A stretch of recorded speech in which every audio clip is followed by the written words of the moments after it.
Just a few weeks into the spring fire season, brush fires have already taken their toll on the landscape. Even just this week, foresters have been out trying to contain numerous fires. It's been tough on the firefighters. Tony Cavalier looks at the pace at which these events are happening, and with the help of experts in the fire world, comes to a startling conclusion. A hair-raising start to 2025 across America. Here in Southern California, wildfires invaded the Golden State 9 months before the typical fire season. The normal wetness of winter seeing the tables turned into bone dryness. You can see a single firefighter there just desperately trying to put out the fire with the palm tree, but look, to no use. I literally grabbed my backpack, grabbed the pictures that were closest to the door, just grabbed them. It was like adrenaline was rushing. I didn't know if I was going to make it out of that. This is Pacific Palisades, a wealthy suburb of LA. Turns out savvy Angelinos have noticed how their climate has changed in the past several decades. Fires just like here have moved from the forested areas down into the cities.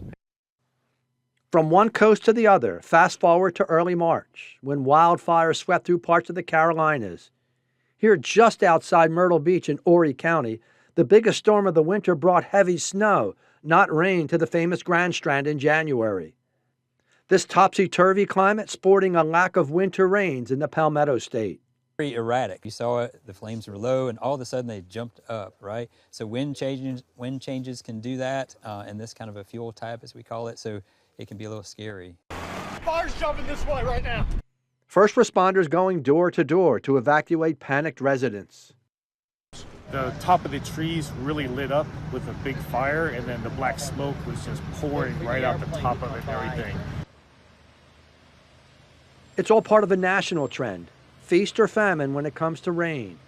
Here on Long Island, a stone's throw from the Big Apple, the sky smokied up for millions of New Yorkers to see and smell just last week. Flames go up to our property, up to the building, and up and over the top of the building, and I watched it like there was a giant hand. Here at home, the Boone County hillsides lit up like a Christmas tree last week. The skillful work of foresters laying a ring of fire around the several hundred acres blaze to contain the wildfire. In Huntington, we met Deputy Fire Chief Chris Blanton to discuss urban fire risks. Fortunately, here in Huntington, we have a northern border of the river, so the northern part of the city is pretty well protected. We do have pockets here in Huntington, those along I-64, the hills up by the museum, and Gallagher Village. Those areas are considered urban wild interface, and they do have a risk of this danger. A couple hundred feet from where we were downtown, and just that couple hundred feet, we have a breeze up here. We have wind up here. The Museum of Art, we have several homes in sight. All of these places are the definition of wildland-urban interface. All it takes is a small fire down the hill that could quickly travel up these hills and compromise these homes. Let's go. Marla Haslam brought her family to the high ground at the museum to walk the trails and take in some cultural history. As a kid, I lived kind of out in the country in the woods, and sometimes brush fires would get out of hand, and they'd start to get kind of close to the house. But now those fires are threatening urban areas.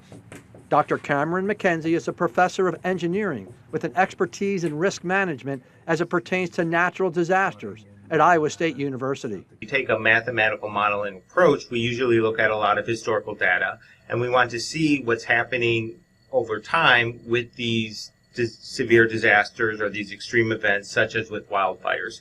And so we can look and see kind of what is the trend that we're seeing, and generally kind of in most extreme events and most severe weather events, we see an increasing trend both in frequency and in severity.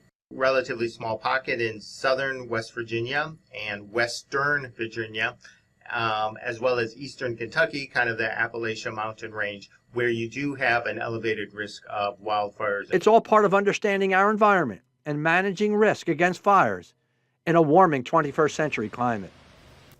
Now, the genesis of this story goes back to 2016. I've been kind of sitting on this for 9 years. When Gatlinburg and Pigeon Forge, of course, Taylor knows that very well. Right. Parts of those towns burnt down. Southern Appalachians on the west slopes. We're Central Appalachians on the west slopes.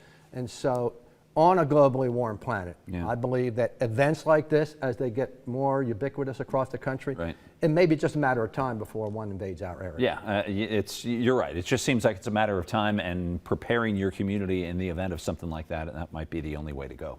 All right. Hey, thanks. Thank you very much, Tony. Still ahead, what can we expect weather-wise for the full season ahead? Brandon will have your spring forecast right when we come back.